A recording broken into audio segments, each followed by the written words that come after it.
E aí, pessoal, tudo bem? Galera que está aí visitando o blog. A gente vai ver então agora uma aula bastante resumida de História da Educação Brasileira, mas embora seja um resumo, eu procurei aqui separar, montar aí um material com os conteúdos que mais têm aparecido em provas e concursos e tudo mais. Então, para quem vai fazer a prova de pedagogia, né, específica de pedagogia, então é interessantíssimo que assista aí esse conteúdo, caso não tenha lido ainda. E também, se leu, de repente pode ver alguma informação extra que eu estou colocando aqui no material para vocês. Bom, a finalidade desse curso de História da Educação Brasileira, então, é a princípio o concurso público, né? O concurso que a gente tem aí de imediato é o da SED do Paraná. Então, vocês analisem aí, tenham um bom curso e não se esqueçam de colocar comentários, dúvidas e tudo mais, tá? Então, eu vou ficar à disposição, então, para ajudá-los aí no decorrer após essa aula. Começando, então, o nosso conteúdo de História da Educação Brasileira, um conteúdo específico, né? Então, a gente vai começar aqui com Educação na Colônia.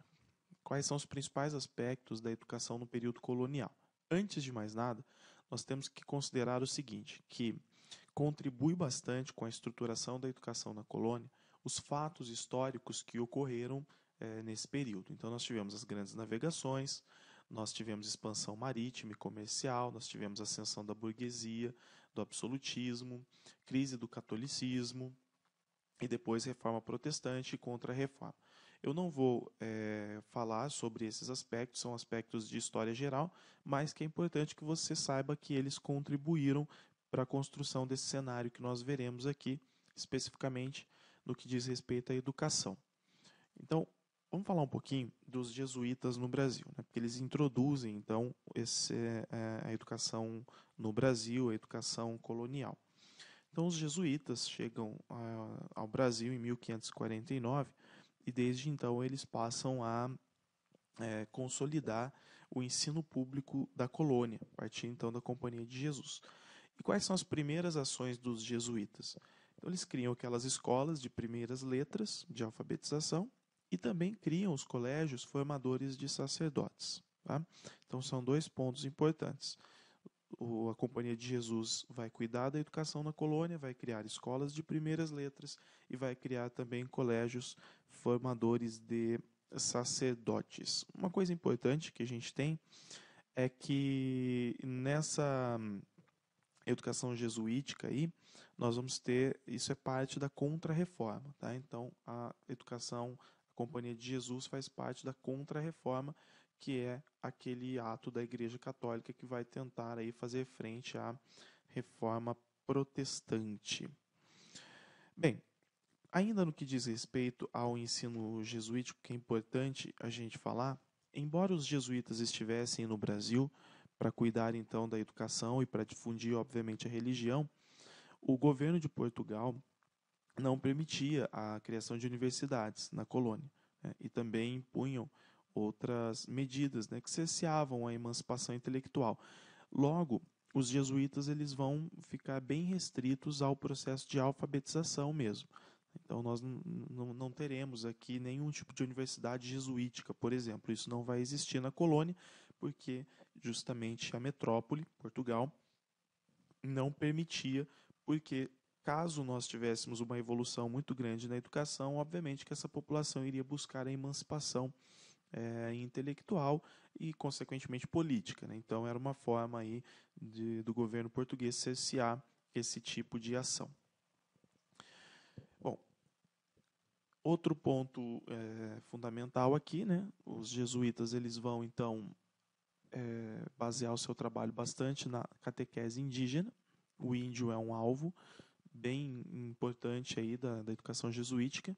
Eles vão aplicar a escolástica, que é essa fase, né, já que começa já na Baixa Idade Média, em que os padres, a igreja tem esse papel importante na educação da sociedade.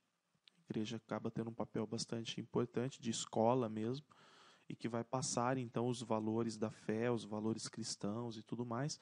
E o ensino jesuítico, bastante tradicional, ele vai se fundamentar bastante no humanismo, né? Então, aqueles conteúdos mais relacionados à arte, ao homem, os conhecimentos de mundo que existiam até então, a cultura, então o conhecimento humanístico. E também a gente fala muitas vezes que ele é enciclopédico, que inclusive são características, né? Tanto o humanismo quanto o enciclopedismo são características das escolas tradicionais, e a escola jesuítica é bastante tradicional. Bom, um outro ponto aqui importante é que naquele momento a educação era um privilégio da nobreza. Nós tínhamos sim a tentativa de alfabetização dos índios, mas a educação em si, o processo educacional em si, acabava sendo um privilégio da nobreza, né? Então não havia um processo de difusão da educação para toda a colônia, para toda a população da colônia, mas somente a pequenos grupos que pertenciam às classes mais privilegiadas. Inclusive, esses grupos de classes mais privilegiadas é que acabavam indo então para Portugal, cursando uma universidade. Um ponto importante aqui vem a ser a chegada do Marquês de Pombal já no século XVIII. Então, o Marquês de Pombal vai chegar como um déspota esclarecido aqui no século XVIII. E esse despotismo do Marquês de Pombal, uma das medidas desse despotismo vai ser a expulsão dos jesuítas. Então, a expulsão dos jesuítas ocorre em 1759. E a partir dessa expulsão, o que nós teremos? Então, nós teremos algumas medidas aplicadas por Marquês de Pombal. Primeiro, implantação do ensino público oficial. Então, a primeira medida, implantação do ensino público oficial. Nós temos também a nomeação dos professores agora pela coroa, porque até então quem ensinavam eram os jesuítas, eram os padres jesuítas. E agora, como eles foram expulsos, os professores serão nomeados pela coroa. Nós também teremos, como uma outra medida, um sistema de aulas régias, tá? De disciplinas isoladas.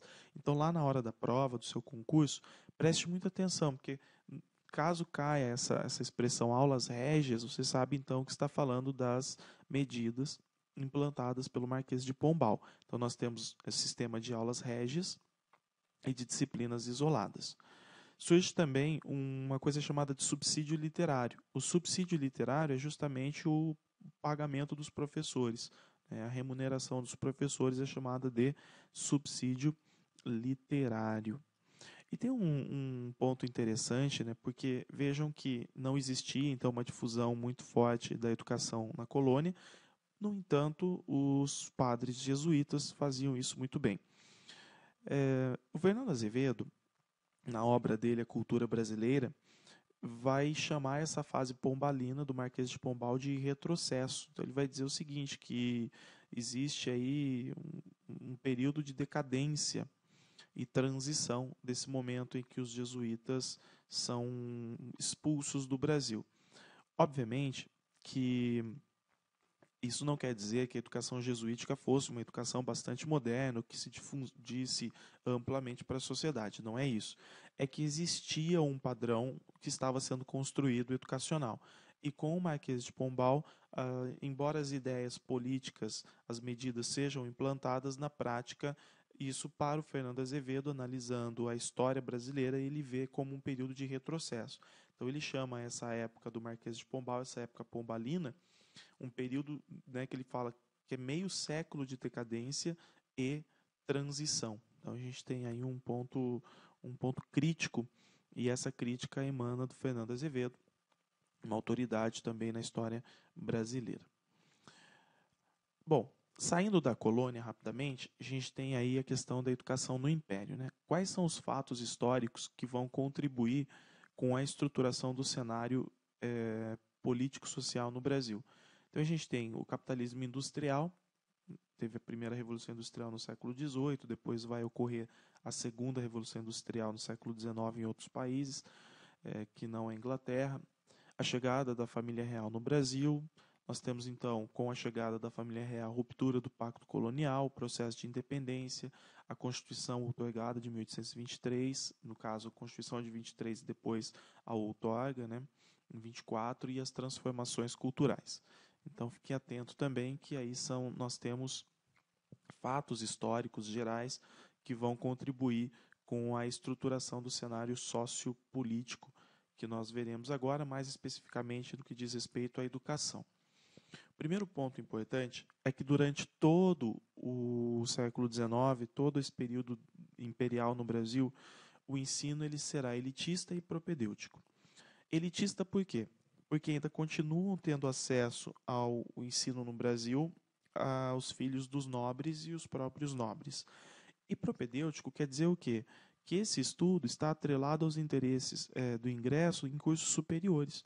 Então, o objetivo dele é simplesmente preparar a pessoa para o ensino superior. Então, ele tem essa característica propedêutica, né?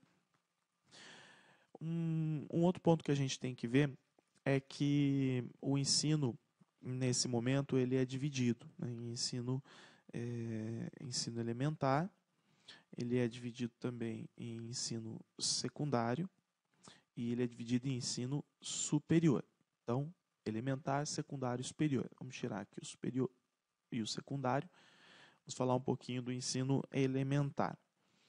Então, como que funciona esse ensino elementar? Então, em 1823, surgiu no Brasil uma Assembleia Constituinte, e essa Assembleia Constituinte discutiu, então, a estruturação da educação no Brasil Império. Vejam que o Brasil já está uma nação aí independente, né? 1823 já. Então, a Assembleia Constituinte de 1823 vai discutir e vai criar um Sistema Nacional de Instrução Pública, que é um Sistema Nacional de Educação, chamado então de Sistema Nacional de Instrução Pública. No entanto, o que ocorre posteriormente é a dissolução da Assembleia Constituinte e a outorgação da Constituição que era para ser promulgada. Então, aquela Constituição que era para ser promulgada, ela acaba sendo outorgada. E com essa outorga, nós temos alguns objetivos daquele sistema nacional de instrução pública que não serão executados. Tá? Então, nós temos um retrocesso aí nessa estruturação da educação no Império. Uma Constituição Federal era para ser promulgada em 1823, no entanto, com a dissolução da Assembleia, houve a outorgação de uma Constituição em 1824 e ela não seguiu aí, então, esses planejamentos que a Assembleia tinha levantado. O que se manteve, né, daquele Sistema Nacional de Instrução Pública? O que se manteve na Constituição de 1824? Uma coisa, o princípio da liberdade de ensino, sem restrições, e também a intenção de uma instrução primária gratuita. O que quer dizer isso? Quer dizer que o Estado, então, iria fornecer educação gratuita, no entanto, para o ensino primário, para aquele público do ensino primário. Tá? Então, são dois pontos de estruturação da educação que, apesar da Constituição de 1824 ter sido outorgada, esses dois pontos permaneceram. Então, vejam lá, princípio da liberdade de ensino sem restrições e intenção de instrução primária gratuita para todos os cidadãos. Então, todo cidadão teria que pelo menos saber ler e escrever. Então, ele teria a instrução primária gratuita. Um outro detalhe é que surge a Lei de 1827. Essa Lei de 1827, já no artigo 1º dela, o que ela determina? Ela já determina a criação de escolas, que são chamadas escolas de primeiras letras. Então, em todas as cidades, vilas, o que se chamava na época de lugarejos, ou seja, em todos os lugares, em todo o Império, deveriam existir as escolas de primeiras letras, que são as escolas de alfabetização. Também em outro artigo, no artigo 11, né, também dizia o seguinte, que haveriam escolas de meninas nas cidades e vilas mais populosas. Vejam que nós temos escolas aí, então, que separam meninos de meninas. Eles têm educação diferenciada justamente pela diferença de sexo. A sociedade ainda é tradicional, ela tem valores ainda antigos, né, valores diferentes dos nossos atuais. Então, as escolas separavam meninos e meninas. O que nós temos que analisar também é que a educação, nesse momento, ela ficava a cargo do poder central, né? Só que, com a reforma de 1834, que é uma reforma que vem posteriormente para o ensino elementar, né? O secundário e o de formação de professores, que o que nós tínhamos no ensino secundário de formação de professores, passa a ser de responsabilidade das províncias, tá?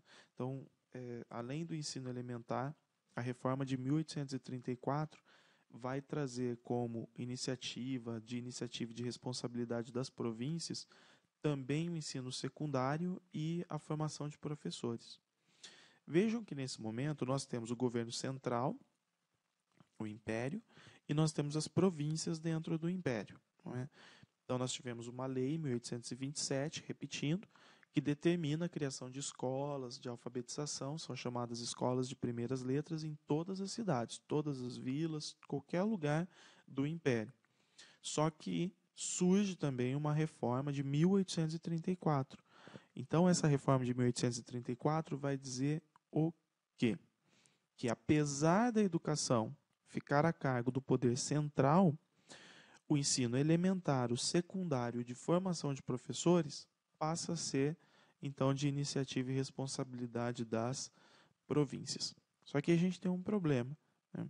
O problema é que não há infraestrutura para oferecer esse serviço educacional, tá? Não há infraestrutura. A infraestrutura da educação básica é péssima. A população não consegue, então, participar dessa formação, não está inclusa no processo de alfabetização, e o que acontece é que o analfabetismo da população brasileira no século XIX é muito alto, né? Por volta de 1890, que é aquele período que nós vamos entrar então, né, que nós já estamos na República, o Brasil República, o analfabetismo no Brasil é de 67,2% da população, ou seja, praticamente toda a população é analfabeta.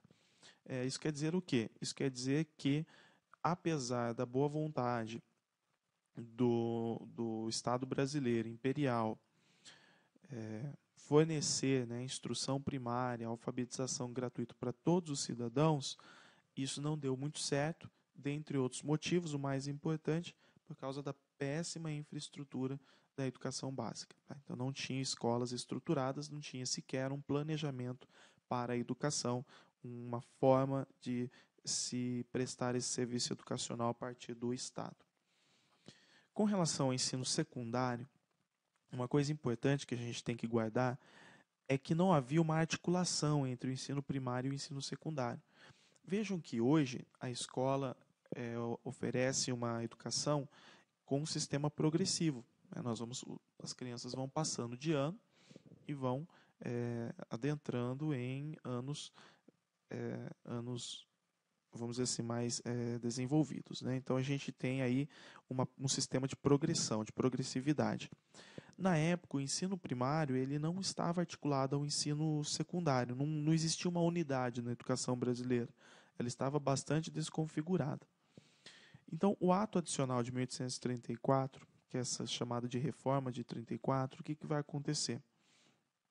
A coroa, ela passa, né, quando a gente fala coroa, o Brasil, o Estado imperial, ele vai passar a promover, regulamentar, se responsabilizar apenas pelo ensino superior. E como nós vimos, já o ensino secundário e elementar, ele fica a cargo das províncias, lembrando que a gente já falou agora há pouco, que as províncias não tinham estrutura, então as escolas praticamente não existiam. No entanto, o que a gente pode dizer, né, é que existe, na verdade, uma pseudocentralização. Por que pseudocentralização? Pelo seguinte: então, o ensino elementar e secundário ficam a cargo das províncias. Isso aí está tranquilo. Já o ensino superior fica a cargo da coroa. Só que em 1837 foi criado um colégio, que é o Colégio Dom Pedro II. E esse colégio acaba ficando responsável, sob responsabilidade da coroa. Então, a coroa é responsável pelo Colégio Dom Pedro II. Por isso que a gente fala de pseudocentralização, porque no caso do Colégio Dom Pedro II, esse colégio ele é um colégio de ensino elementar e secundário. E é a coroa que se responsabiliza por ele. É como se fosse um colégio modelo. Inclusive, uma observação importante é que os demais liceus provinciais, que eram as escolas, né, chamadas de liceus, os demais liceus provinciais, eles precisavam se adequar aos programas do colégio padrão, que no caso era o colégio Dom Pedro II. Inclusive, deveriam usar os mesmos livros didáticos. Isso vai gerar uma desigualdade e um processo de dificuldade muito grande, porque, repetindo, as províncias não tinham condições de dar a mesma estrutura para suas escolas que era dado ao Colégio Dom Pedro II. Tá? Justamente por causa disso, por causa dessa falta de estruturação da educação brasileira, dessa falta de coerência, de unidade, do estudo propedêutico, elitista, entre outros, em 1860 iniciam-se alguns debates sobre a educação brasileira. Qual era o foco desses debates?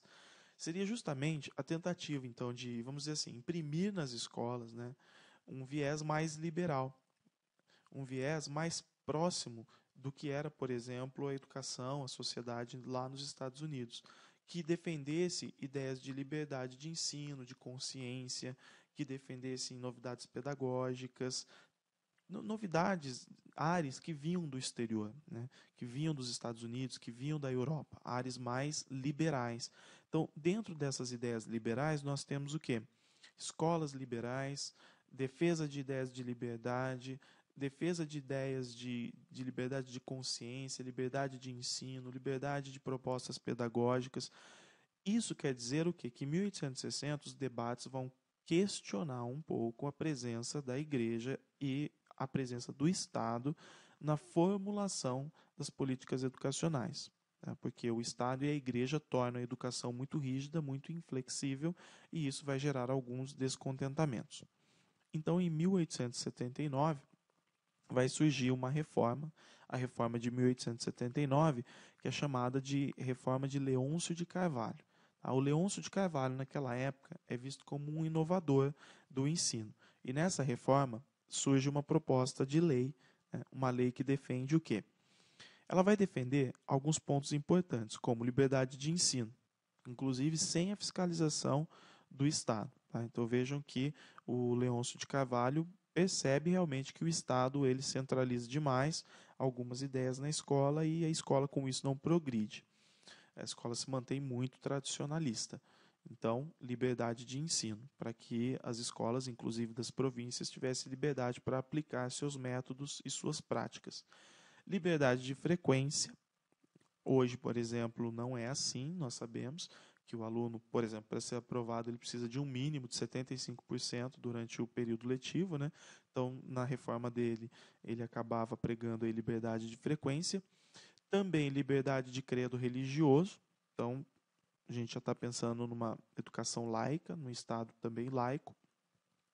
Criação de escolas normais. Uma coisa muito interessante, muito importante, a matrícula de escravos. E a implantação da tendência positivista, justamente para superar aquele ensino que era muito humanista, que foi o ensino trazido pelos jesuítas. O ensino que ainda está muito apegado aos valores da cultura renascentista e também aos valores e à cultura da Igreja Católica. Então, na verdade, o Leôncio de Carvalho ele quer promover uma ruptura, colocar uma tendência mais positivista, que olhe mais para a sociedade, para as necessidades sociais, para as questões, inclusive, legais da sociedade. Legal quando eu digo no termo da norma, né, das questões normativas da sociedade, e superar, então, esse ensino humanista. Isso tudo, esses fatores que vocês estão vendo aí que eu estou falando, são ideias que estavam nessa reforma de 1879 de Leôncio de Carvalho. Além do ensino elementar e secundário, nós tivemos também o ensino superior. Acontece que, apesar da coroa ser a responsável pela promoção do ensino superior, ele era realizado em Portugal, principalmente em Coimbra e Évora. Tá? Mesmo assim, nós tivemos o surgimento de cursos jurídicos no Brasil, principalmente os cursos jurídicos. Em São Paulo, nós tivemos o surgimento da primeira faculdade de Direito, né, no Largo de São Francisco, e em Pernambuco, a Escola de Recife. Então, já no pós-independência, essas faculdades foram já estruturadas. Bem, uma coisa que a gente acaba repetindo é o quê? É que esse ensino superior no Brasil imperial é elitista também. É somente nobres e proprietários de terras, filhos de nobres e filhos de proprietários de terra, é que conseguiriam, então, fazer uma faculdade, frequentar uma universidade, tanto no Brasil quanto em Portugal. Visto isso, nós temos a questão aí da educação na República. Então, o que eu tenho de importante da educação na República? A República já vai trazer aqui para a gente uma nova Constituição, a Constituição Republicana, de 1891. Então, o que essa Constituição vai trazer de importante para a gente? Primeiro, ela reafirma, né, a descentralização do ensino. O que quer dizer isso? Reafirmar a descentralização do ensino. Mantém aquela ideia de que a União ela é responsável, então, por uma parte da educação, os estados é responsável por uma outra parte. No Brasil Imperial, nós vimos que a União ela se responsabiliza pela educação como um todo, mas, na verdade, ela só vai cuidar, ela só vai promover a educação superior. Nós chamamos isso de pseudocentralização, por quê? Porque, na verdade, a partir de 1837, ela também vai dar algumas diretrizes para a educação primária, elementar e educação secundária a partir do Colégio Dom Pedro II. Mas, no Brasil República, a partir da Constituição Republicana de 1891, a União ela passa, então, a ser responsável pela educação superior e pela educação secundária, e os estados passam a se responsabilizar pelo ensino fundamental e profissional. Então, nós temos outros nomes aí. União, responsável pela educação superior e ensino secundário. E os estados, agora não são mais províncias, são estados, se responsabilizam pelo ensino fundamental e profissional. Uma coisa que é fato na educação brasileira e que vai ser por muitos anos é que persiste esse sistema dualista, né, tradicional do ensino. O que é o dualismo tradicional? Quem tem condições vai fazer universidade. Quem não tem vai buscar formas mais imediatas de se preparar para o mercado e para a sociedade. Né? Então é como se nós disséssemos o seguinte: a elite tem condições de fazer uma universidade e de criar os seus doutores. Já quem não tem condições vai tentar um ensino mais elementar, um ensino mais fundamental ou profissionalizante para ter alguma profissão na sociedade e, obviamente, que terá ganho menor e cargos menos relevantes. Né? Um outro detalhe que nós tivemos no Brasil foram as experiências anarquistas. Né? Então, o anarquismo, que é trazido do exterior, ele é trazido para o Brasil por imigrantes italianos e espanhóis, que são imigrantes que já trabalhavam em indústrias na Europa e conheciam já o sistema industrial, a união do proletariado, as ideias anárquicas e também ideias socialistas, dentre outras. Então, eles trazem essas ideias para o Brasil e o Brasil acaba vivendo então essas experiências anarquistas. Né? Qual era o objetivo desse pensamento anarquista? Era justamente o objetivo de implantar uma educação que não estivesse atrelada a interesses capitalistas, né? Era implantar uma educação que se articulasse, na verdade, que articulasse aí os trabalhadores, os seus filhos também, dentro do mercado, né, dentro do sistema produtivo, só que distante da ideologia burguesa. Então, a ideia do pensamento anárquico é justamente isso: unir, né, trabalhadores em geral, unir a família, unir os filhos também, e promover uma crítica à ideologia burguesa. Isso aqui talvez não seja tão importante para a nossa prova, eu acho que não é um ponto tão relevante, é mais para nós sabermos que essas experiências anarquistas elas existiram, muitas escolas anarquistas foram abertas no Brasil, era um modelo mais ou menos de associação, né, em que o proletário estava bastante presente nessas associações, E o principal teórico anarquista que pode cair de repente na sua prova é o José Oitícica. O José Oitícica, que foi um militante, ele tinha ideias anárquicas muito fortes, era um difusor dessas ideias e dos ideais anárquicos no Brasil, e por isso ele acabou sendo exilado, né, em decorrência do ativismo político dele. Bom, isso aqui, com relação aqui às experiências anarquistas, é mais para nós sabermos que elas existiram e tudo mais. Agora, o escolanovismo é um dos pontos mais cobrados em provas, né? O escolanovismo surge aí por volta da década de 1920, 1930, e nesse momento que surge o escolanovismo, o movimento da escola nova, nós temos uma disputa aí muito clara de liberais versus conservadores, né? Então, quem são os conservadores? São aqueles católicos que estão inspirados na pedagogia do Herbar, do século XIX, que são bastante conservadores, bastante tradicionalistas, defendem uma educação religiosa, defendem o humanismo, o enciclopedismo, né? O intelectualismo, e eles vão começar agora a disputar interesses com a camada dos liberais, com o grupo dos liberais, que são aquelas pessoas inspiradas pela escola nova e que têm uma grande esperança, né, de democratizar, de transformar a sociedade sempre por meio do que? Da escola, sempre por meio da educação.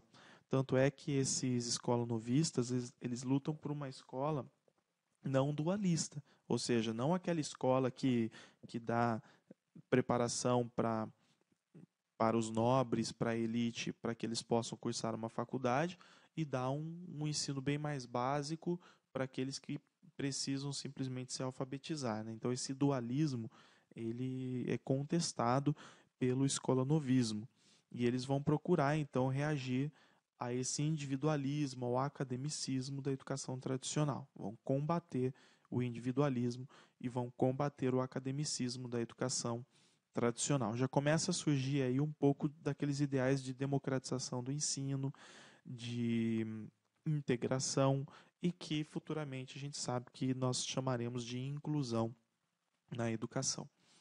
Bem, quais são os principais nomes do escolanovismo no Brasil que pode cair para você na sua prova? É importante que se saiba. Então são expoentes: Lourenço Filho, Anísio Teixeira, Francisco Campos, Fernando Azevedo. Esses são os principais, né? Então os nomes mais conhecidos seriam então Lourenço Filho, Anísio Teixeira, Francisco Campos e Fernando Azevedo. Esse escolanovismo vai acabar impulsionando um outro movimento, que é o Manifesto dos Pioneiros da Educação Nova. Então nós teremos aí o Manifesto dos Pioneiros da Educação Nova. Esse manifesto foi publicado em 1932, né? E ele foi assinado por 26 educadores. Pouco, né? 26 educadores foi pouco, mas é um manifesto que vai ganhar força, embora tudo aquilo que eles pregassem não tivesse, assim, não foi depois agregado à educação, à estrutura educacional brasileira. Mas o Manifesto dos Pioneiros da Educação Nova é, então, um manifesto publicado em 32, assinado por 26 educadores. O que esse documento defendia? Então, ele tem alguns ideais que partem do escolanovismo. Por exemplo, eles defendem uma educação obrigatória. A educação tem que ser obrigatória, ou seja, o indivíduo é obrigado a ir à escola para que ele realmente receba a instrução e ele possa ter uma vida melhor. E também, obviamente, compor uma sociedade que se torne melhor, né, a partir da educação. Então, a educação obrigatória, defendia a educação pública, defendia a educação gratuita, uma educação leiga, ou seja, não confessional, que não ficasse atrelada aos valores cristãos da igreja, e também uma educação como dever do Estado, né? O Estado é obrigado a fornecer a educação ao indivíduo.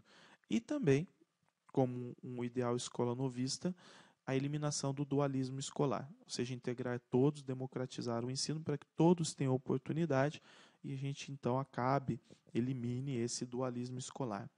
Alguns pontos importantes.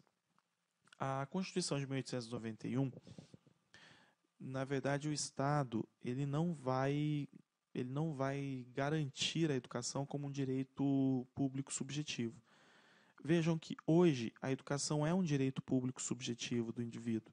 Se eu moro numa comunidade, numa cidade que não tem escola, que o Estado não me fornece o ensino público, é dever, é obrigação do Estado fornecer, porque é um direito subjetivo meu como cidadão. Na Constituição de 1891, o Estado não se responsabilizou em fornecer a educação. Então, como ele fazia? Quem tiver condições, vai para o ensino privado. Quem não tiver condições, então o Estado vai tentar arrumar mecanismos, estrutura, justamente para atender esse grupo de pessoas que não têm condições de pagar por um ensino privado. Por isso que a gente fala que a responsabilização do Estado no que diz respeito ao fornecimento da educação na Constituição de 1891, ela tem uma característica subsidiária. Subsidiária por quê? Se você tiver condições, vá para o ensino privado. Para aqueles que não têm condições, pode então estudar no ensino público. Como é hoje? Hoje não é assim. Hoje o que existe é um princípio da universalização, ou seja, o Estado ele fornece educação para todos, independentemente do poder aquisitivo. Tá? Então não tem mais hoje uma característica subsidiária, tem uma característica universal. Na escola, o Estado é obrigado a fornecer educação a todos, independentemente do poder aquisitivo do indivíduo. E essas reivindicações, né, do Manifesto dos Pioneiros da Educação Nova? Uma das perguntas que aparecem bastante em concurso. Essas reivindicações elas foram acolhidas na Constituição Federal de 1934, que vai ser então a nova Constituição naquele período? Não, elas não foram acolhidas nessa Constituição Federal de 1934. Tá bom? Guardem isso. Vamos falar um pouquinho da Associação Brasileira de Educação. Aqui, aí vocês podem, quem estiver anotando, né, no caderno que eu estou falando, lembre-se de que eu estou falando um pouquinho rápido, porque senão o vídeo também fica muito enrolado, fica muito pesado para colocar na internet. Só que você pode parar, pode voltar, então é bem tranquilo, né? Coloque aí como uma observação, então, né, a Associação Brasileira de Educação, ela surge em 1924 e ela tem duas fases marcantes, né? Numa primeira fase, essa Associação Brasileira de Educação ela é extremamente influenciada pela militância católica, então por aqueles conservadores que querem um ensino mais religioso, mais tradicional. No entanto, a partir de 1932, ela entra numa segunda fase e a prevalência dentro dela é de membros ligados ao escolanovismo. Então, ela vai mudar um pouco os ideais da Associação Brasileira de Educação. A partir de 1932, prevalência, então, dos escolanovistas. Para que servia a Associação Brasileira de Educação? Era um ambiente de debates. Então, dentro dela existiam diversos debates importantes sobre educação e sobre a estruturação da educação no Brasil. Reforma Capanema, também um tema muito importante para concursos. Isso aqui tem caído bastante.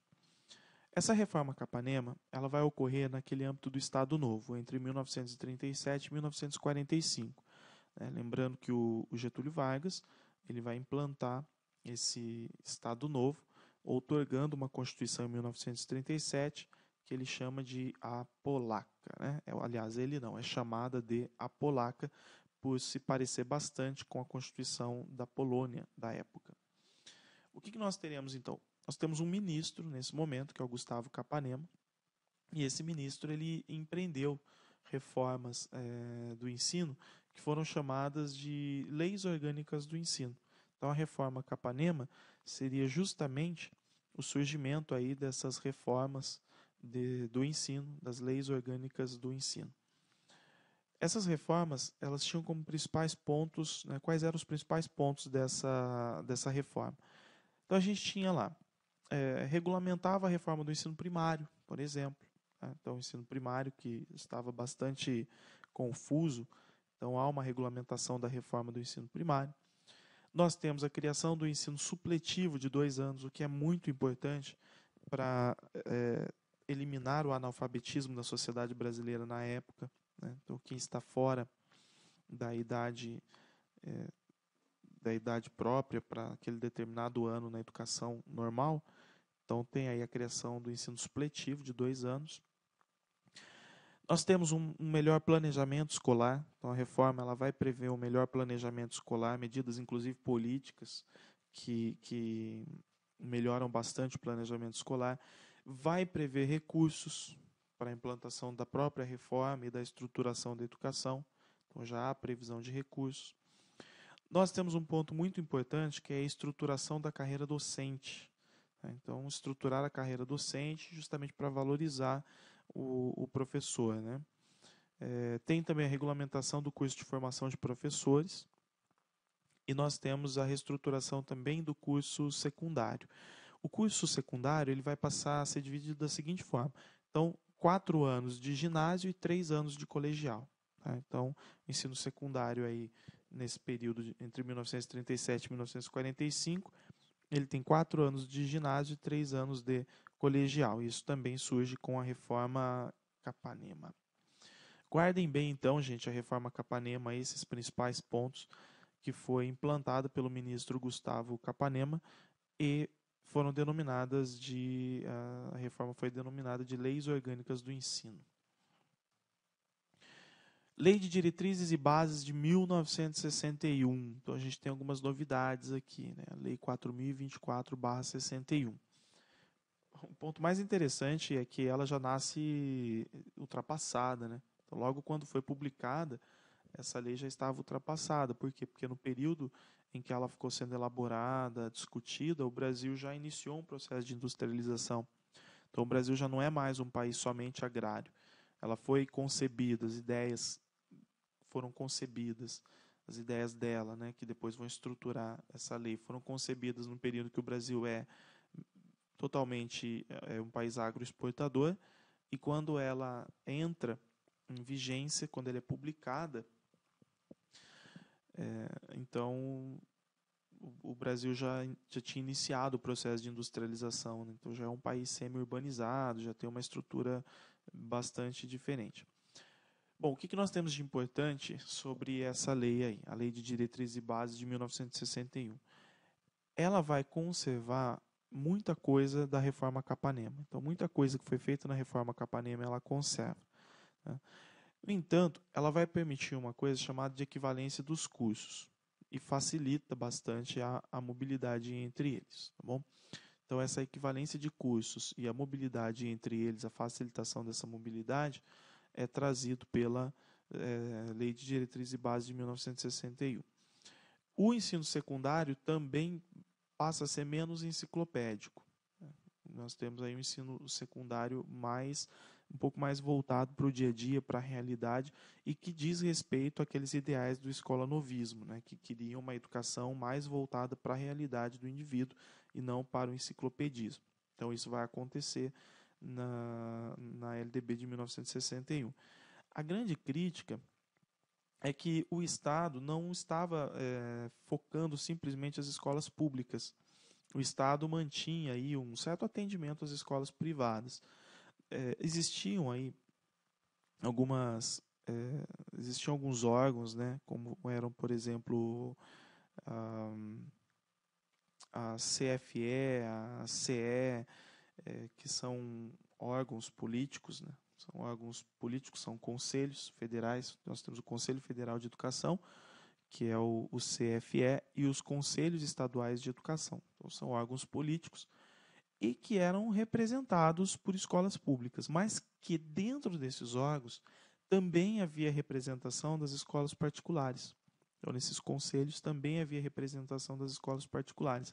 E o que essas escolas particulares faziam? Elas faziam pressões para obter recursos públicos, justamente porque a lei de 1961, essa lei de diretrizes e bases, ela permite esse apoio do Estado, inclusive às escolas privadas.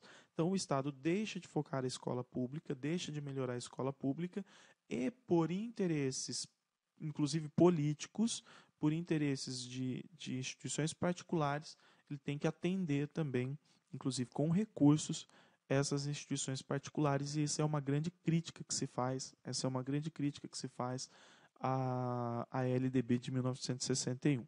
Esse fato do Estado, então, a partir dela, também atender financeiramente as escolas privadas. Bem, nós temos também educação na ditadura, né? O que eu tenho de mais importante aí na educação da ditadura? A ditadura, quando ela surge no Brasil em 1964, a partir do golpe militar, né? Então, uma coisa que acontece é que todo grupo que é visto como subversivo, que está próximo do comunismo, do socialismo, é combatido pelo Estado militar agora.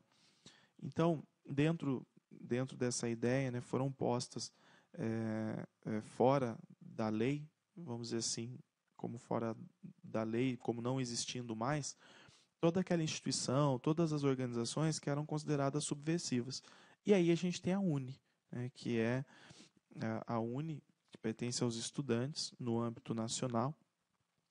Essa União Nacional dos Estudantes, ela vai ser vista como uma instituição subversiva e ela vai ser colocada como fora da lei, né, como não existente. Para o Estado, legalmente, então, a UNE, no Estado militar, no Estado ditatorial, ela deixa de existir.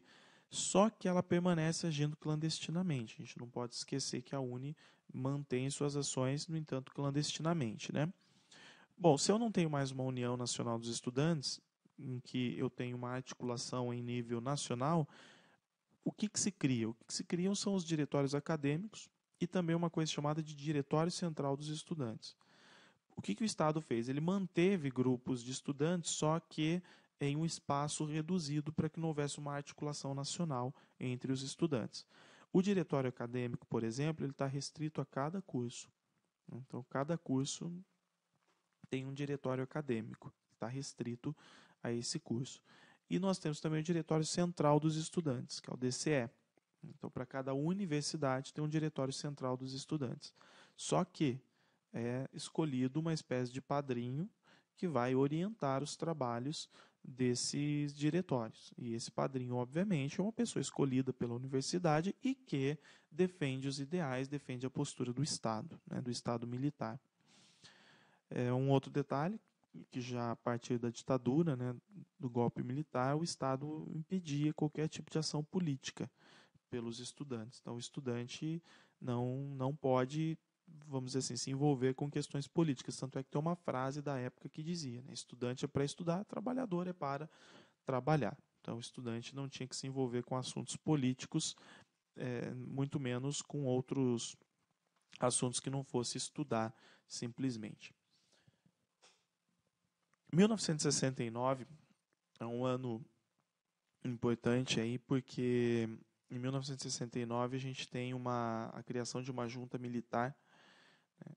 E, aliás, a junta militar já existe, né, com o golpe militar, e a gente tem a criação de um decreto-lei. Essa junta militar baixa um decreto-lei e ela torna obrigatório o ensino de educação moral e cívica. Então vejam lá que surge o ensino de educação moral e cívica, né, nas escolas de todos os graus, todas as modalidades de ensino. Então você tem que ter ensino de educação moral e cívica.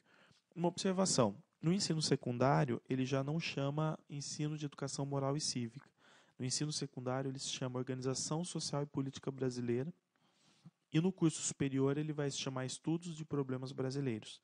Qual é a ideia? Criar, né, cultivar um cidadão organizado, disciplinado e que respeite o Estado, que não seja subversivo. Logo, essa disciplina ela tem um caráter manipulador, ela tem um caráter ideológico, ela vai querer, já desde cedo, manipular o indivíduo para que ele aceite aquele Estado autoritário.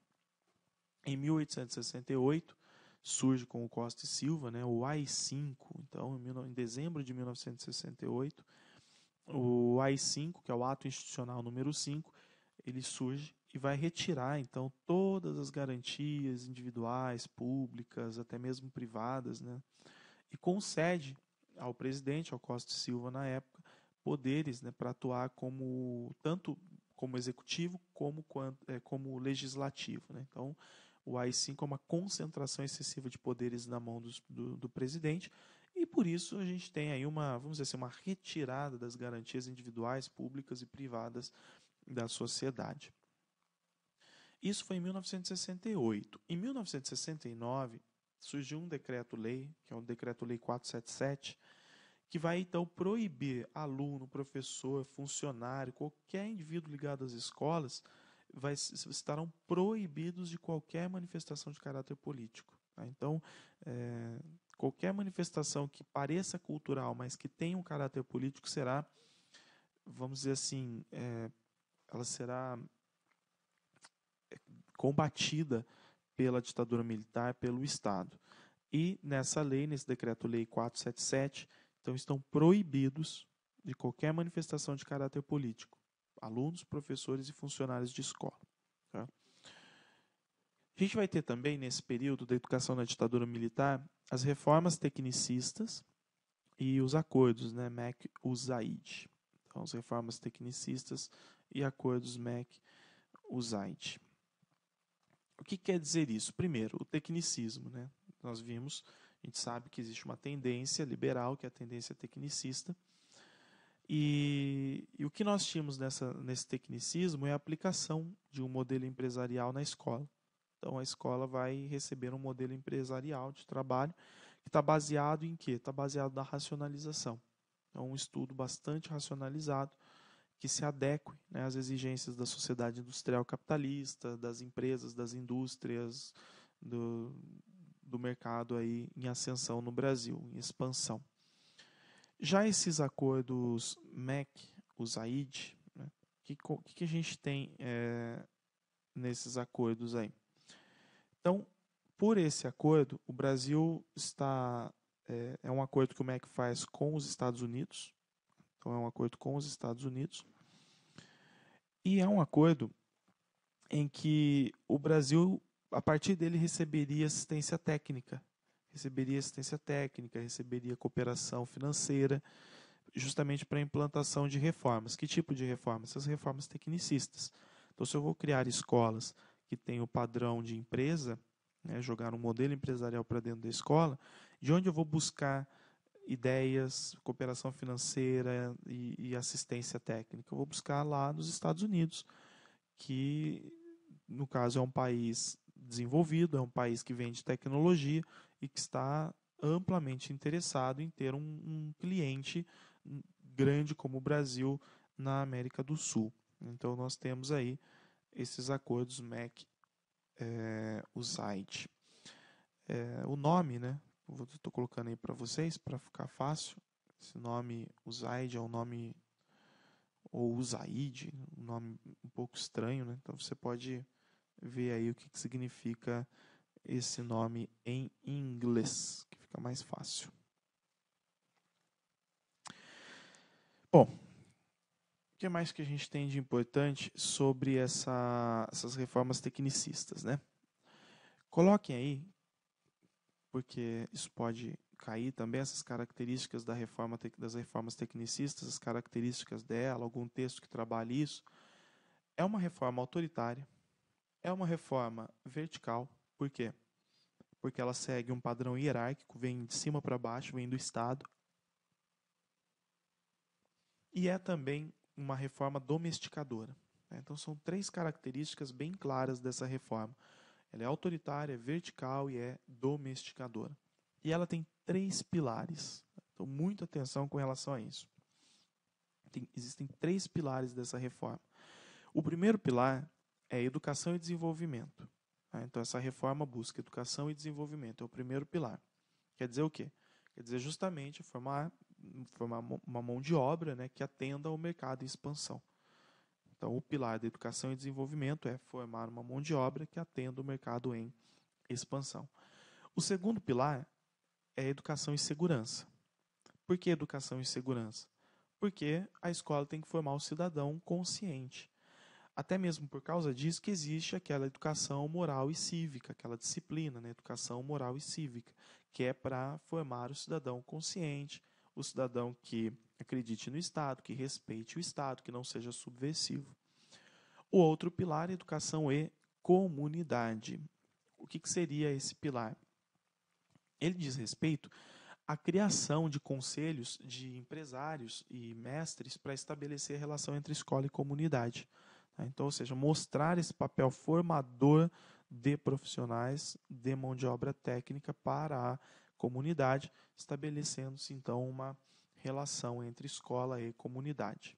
Isso ocorreria a partir de conselho de empresários e de mestres. O que mais que a gente tem de importante? Nesse período de ditadura militar, a gente tem a reforma do primeiro e segundo graus, de 1971, que é essa lei número 5.692 de 71. Gente, um detalhe, eu não vou colocar aqui a reforma do ensino superior. Por quê? Porque eu estou acreditando que, embora possa cair de forma genérica, que houve a reforma do ensino superior no Brasil, eu não acho que isso será pedido, não. Eu não acho que é o foco da prova, então por isso eu não vou falar. Eu vou falar do que para a gente é realmente importante, por causa da característica desse próximo concurso, né, da SEAD do Paraná, que é a reforma do primeiro e segundo graus em 1971. O que acontece com essa reforma, né? Então nós tivemos aí, como se dissesse assim, aglutinou, né, juntou o antigo primário com o ginasial. E com isso suprime aqueles exames de admissão, né, por seletividade. Isso quer dizer o quê? Que a gente tem então uma aglutinação do primário com o antigo primário com o ginasial. E vem esse nome então de etapa, né, o ginásio. Em suma, quais são as integrações que nós temos? A integração do primário, do ensino primário com o ginásio e do ensino secundário com o técnico. O que seria esse ensino secundário com o técnico? Seria justamente o indivíduo que, ao se formar no ensino médio, ele também fez uma habilitação e ele vai sair da escola com uma profissão. Ele já vai sair pronto para o mercado de trabalho. Como observação, vocês podem colocar um princípio aí que chama princípio da terminalidade. O que quer dizer esse princípio da terminalidade? Ele, vamos dizer assim, a partir desse princípio, o Estado esperava que, no momento em que o indivíduo termina cada um dos níveis de educação, ele já está capacitado para ingressar no mercado como força de trabalho, caso seja preciso.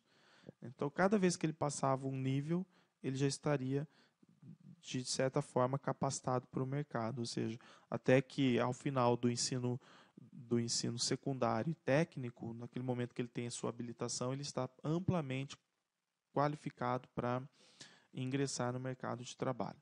Tá? Como é o currículo nesse momento da educação tecnicista? Nós temos, então, o currículo.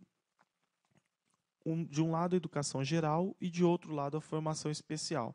Veja que eu tenho um ensino secundário, né, só que é um ensino secundário integrado ao ensino técnico. Então, no que diz respeito ao currículo, como é a educação geral? Então eu tenho na educação geral educação física, educação moral e cívica, educação artística, programa de saúde, religião. Lembrando que geografia e história foram unidas, né, e elas passaram a se chamar então ciências sociais, e filosofia foi extinta do currículo até por causa da proximidade da disciplina de filosofia com aqueles ideais marxistas, com o socialismo, com o comunismo. Então, nós temos no lugar de filosofia retirada do currículo e geografia e história se aglutinam e se tornam então ciências sociais. Isso eu tenho na educação, no currículo da educação geral. E na formação especial, o que significa? A formação especial é aquela que dá habilitação profissional. Então, são disciplinas que integram as três áreas, o setor primário, secundário e terciário. Ou seja, o setor da agropecuária, da indústria e dos serviços. O Brasil, naquele momento, tem mais ou menos, tinha ali 130 habilitações. Então, você tinha como terminar o ensino médio de hoje, o ensino secundário, tendo aí alguma habilitação e podendo escolher entre 130. Só que o que acontecia? Algumas habilitações elas eram destinadas para determinadas regiões. Tá? Então, algumas habilitações levavam-se em consideração aquilo que a região produzia, característica da região, principalmente no que diz respeito à agricultura e à pecuária. Em 1900, acho que eu não tenho aqui, mas vocês podem colocar, em 1967, surgiu no Brasil um movimento que foi chamado de Movimento Brasileiro de Alfabetização, que é o Mobral, né? A ideia do Estado era muito interessante. Ele percebia que praticamente metade da população estava analfabeta naquele momento. O Brasil sempre teve um problema muito forte com o analfabetismo e hoje a gente tem tentado suprir isso, embora os números não sejam tão interessantes, né? Nós vimos que no censo de 2010, depois números de 2011, o Brasil tem um índice de analfabetismo muito alto ainda. Nós temos hoje 16 milhões de analfabetos funcionais, muitos analfabetos até 15 anos de idade. Então, o Brasil ainda sofre com isso. Mas naquela época, na década de 60, o analfabetismo era muito forte e o Estado, então, brasileiro cria aí esse movimento brasileiro de alfabetização moral. A ideia é interessante por quê? Porque você tem metade da população analfabeta e metade alfabetizada. Se essa metade alfabetizada, cada um pegar um indivíduo e alfabetizá-lo, o Brasil rapidamente, em questão de 1 ou 2 anos, não teria mais analfabetos, né? Então é uma ideia bastante imediatista. A gente sabe que esse tipo de imediatismo não dá certo em política pública. Uma coisa interessante é que o movimento ele utiliza o método do Paulo Freire, né, de alfabetização. Só que, com um problema, né? Não tem um conteúdo ideológico. Então, sem o conteúdo ideológico, esse método do Paulo Freire realmente não iria funcionar, porque o mais importante é o conteúdo ideológico, de emancipação do sujeito, de apresentar a realidade para o sujeito, de motivá-lo para se instruir, para que ele possa, então, se desvincular da ideologia dominante, né? Sem esse conteúdo ideológico, essa alfabetização ela não se completa. Justamente por isso, o programa, pelo volume de recursos que ele envolveu, pelo tanto de gente que se cadastrou, ele teve um baixo rendimento. Foi um programa que não deu muito certo. E, por fim, a gente vai analisar aqui a Constituição Federal de 1988. Vejam que essa aula é bem um resumo mesmo, gente, porque seria complicado, né, analisar todos os pontos da educação brasileira e a minha preocupação nesse momento é a prova, é que vocês encontrem questões ali, essas informações nas questões da prova, tá? Então eu estou focando realmente questões de prova aqui, por isso que a gente está indo um pouco rápido. E a gente termina aqui essa aula com a Constituição Federal de 88. Depois de todas essas transformações que nós vimos, a Constituição Federal de 88 vai trazer o quê? Vai trazer lá gratuidade do ensino público em estabelecimentos oficiais. O que é um estabelecimento oficial? Estabelecimento oficial do Estado mesmo. Então, gratuidade do ensino público. Agora a gente tem o princípio da universalização, ou seja, educação para todos. A pessoa pode ser pobre ou rica, o Estado dá a educação, né? Ensino fundamental obrigatório e gratuito.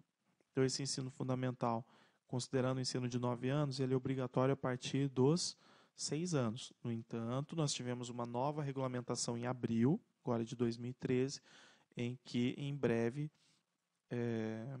será obrigatório nas escolas já o ensino obrigatório a partir dos 4 anos. Né? Então, a matrícula obrigatória a partir dos 4 anos de idade.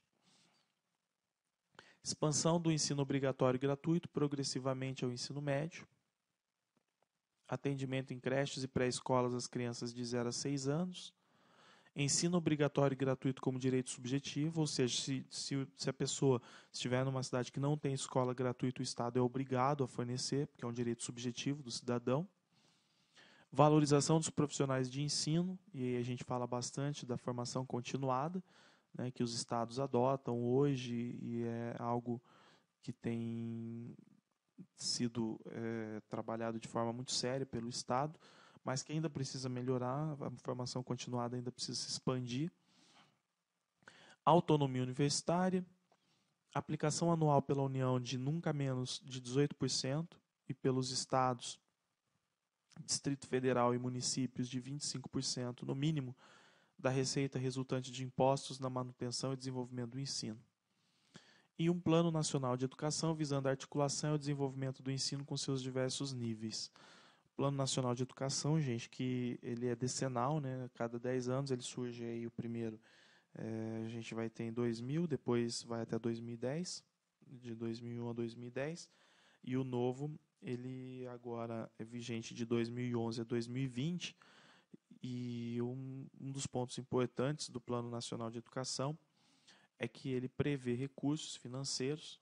No caso do Brasil, ele até demorou para ficar vigente esse Plano Nacional de Educação. Um dos grandes entraves aí foi a destinação de recursos, ver o percentual do PIB que seria direcionado à educação. E ele também vai tentar